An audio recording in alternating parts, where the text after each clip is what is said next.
السلام عليكم. المليسة من عائلة النعناع، تنبعث منها رائحة تشبه رائحة الليمون عند سحقها، وتزهر باللون الأبيض في فصل الصيف. موطنها الأصلي هو حوض البحر الأبيض المتوسط وغرب آسيا.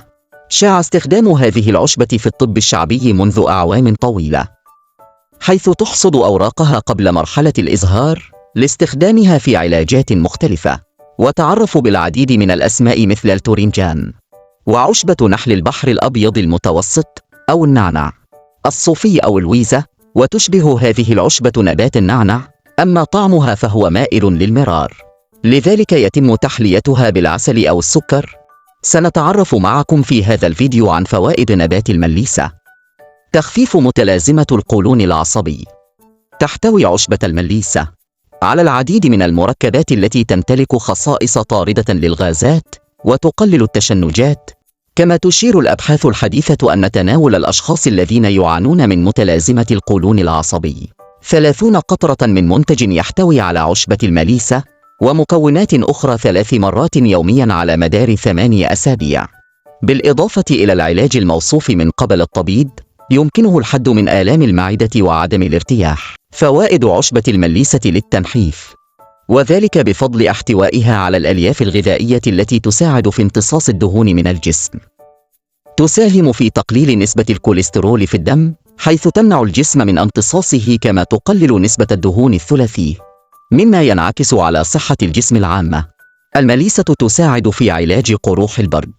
قد يساعد المرهم المصنع من المليسة في معالجة قروح البرد، تحديداً عند تطبيقها على موضع القروح. كما أن من شأنها أن تساهم في تقليل مدى توسع وعودة القروح كل مرة من جديد. تحافظ على صحة الجلد وتساعد على شفاء الجروح والحروق. تخفيف عسر الهضم والغثيان بمساعدة المليسة. إن كنت تعاني من آلام متكررة في البطن والغازات، فقد يكون تأثير شرب المليسة إيجابي في تحسين عملية الهضم لديك. كما إن شاي المليسة يساعد في معالجة الشعور بالغثيان. المليسة تساعد على النوم. المليسة تحسن المزاج وتهدئه وتساعدك في الحصول على النوم بعمق. يمكنها أن تمدك بالتركيز المطلوب لإكمال عملك أو دراستك عند استخدامها مع مشروبات أخرى، كإضافة أوراق المليسة إلى كوب الشاي، فهي تحسن المزاج وتخفف الشعور بالتوتر. المليسة تنظف الكبد والجسم من السموم. يدعم نبات المليسة عمل الكبد في إزالة السموم من الجسم، حيث أثبت فعالية عالية في حماية الكبد أثناء عمله من الآثار الضارة للسموم. تساعد المليسة أيضا في الحفاظ على توازن السكر في الدم، حيث تظهر الدراسات أن تناول المليسة باستمرار يعزز من استقرار نسبة السكر في الدم ويقلل من مقاومة الأنسولين. أخيرا، دوام الصحة والعافية للجميع.